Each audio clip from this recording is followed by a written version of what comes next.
আসসালামু আলাইকুম। আমার ইউটিউব চ্যানেলের অটো প্লে আমি সম্পূর্ণভাবে বন্ধ করে রেখেছি। দেখতে পাচ্ছেন ভিডিওটা কোনো অবস্থাতে প্লে হচ্ছে না, সম্পূর্ণ অটো প্লে বন্ধ হয়ে গেছে। এখন আপনি চাইলেও আপনার ইউটিউবের যে হোম পেজের যে অটো প্লে রয়েছে সেই অটো প্লেটা আপনি কীভাবে বন্ধ করবেন আজকের ভিডিওতে সেই বিষয়টা সম্পর্কে বিস্তারিত বলবো। এই জন্য আপনাকে যে কাজটা করতে হবে, আপনাকে ইউটিউবে আসার পর আপনি আপনার এদিকে যে লোগো অপশন রয়েছে আপনি লোগোর উপর ক্লিক করে দিবেন। দেন আপনি লোগোর উপর ক্লিক করে দিলে এরকম ইন্টারফেস দেখতে পারবেন। এরপর একদম উপরের দিকে দেখতে পাচ্ছেন এখানে সেটিং নামে একটা আইকন রয়েছে, দেখতে পাচ্ছেন একদম উপরের দিকে ডান পাশে উপরে এই সেটিং আইকনের উপর ক্লিক করে দিবেন। ক্লিক করে দিলে আপনি এরকম ইন্টারফেস দেখতে পারবেন। এরপর এখানে জেনারেল নামে একটা অপশন রয়েছে, দেন আপনি জেনারেল অপশনের উপর ক্লিক করে দিবেন।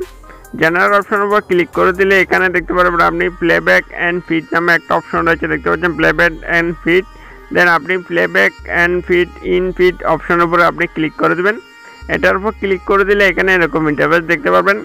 আপনি যদি অলওয়েজ অন দেন সেক্ষেত্রে সেটা মোবাইল ডাটা এবং ওয়াইফাই কানেক্ট পাওয়ার পরেই অলওয়েজ মানে সবসময় চলতে থাকবে, অটোমেটিক প্লেটা হতে থাকবে।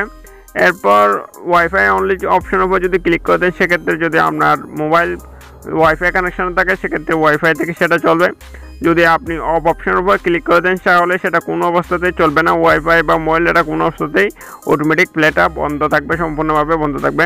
দেন আমি ওয়াইফাইয়ের উপর ক্লিক করে রয়েছি, কেননা আমি ওয়াইফাই ইউজ করতেছি না, আমি মোবাইল ডাটা ইউজ করতেছি, সেক্ষেত্রে আমি ওয়াইফাইয়ের উপর ক্লিক করে দিচ্ছি। আর আপনি যদি সম্পূর্ণ ওয়াইফাই এবং মোবাইল ডাটা সম্পূর্ণ অফ করে দিতে চান সেক্ষেত্রে আপনি নিচে অফ অপশন রয়েছে, অফ অপশনের উপর ক্লিক করে দিলে সেটা অটোমেটিকভাবে এই সেটিংসটা অ্যাক্টিভেট হয়ে যায় আপনার ইউটিউবের অ্যাপসে। দেন বন্ধুরা এভাবে আপনি খুব সহজে আপনার ইউটিউবের ভিডিও অটো প্লে হওয়ার যে প্রসেসটা রয়েছে সেটা আপনি সম্পূর্ণভাবে অফ করতে পারেন কোনো রকম ঝামেলা ছাড়াই। যেমন বন্ধুরা হচ্ছে আজকের ভিডিও ভালো লাগলে অবশ্যই একটা লাইক করে দেবেন। আর আমাদের চ্যানেলে যদি এখন আপনি সাবস্ক্রাইব করে না থাকেন তাহলে অবশ্যই সাবস্ক্রাইব করে সাথে থাকবেন। সবাই ভালো থাকবেন, আল্লাহ হাফেজ।